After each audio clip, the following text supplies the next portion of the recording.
আসসালামু আলাইকুম। আশা করি সবাই ভালো আছেন আর আফুরা ভাইয়ারা। তো আর আব্বু মাছ মাছ খেয়ে জাল লই গেছিল মাছ ধরতে। কোনো মাছে হয় না। তো মোটামুটি সান কতক্ষণ খলসি হয়ে গেছে।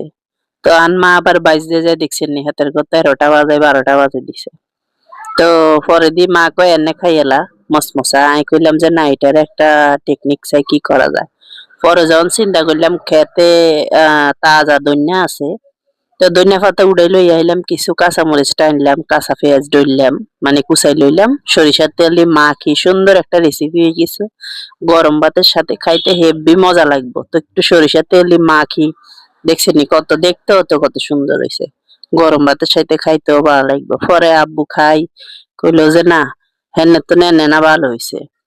তো যাক মোটামুটি যখন আপনাদের এই সমস্যা হইব তখনও আপনারা আমার মতো টিপসটা ফলো করবেন।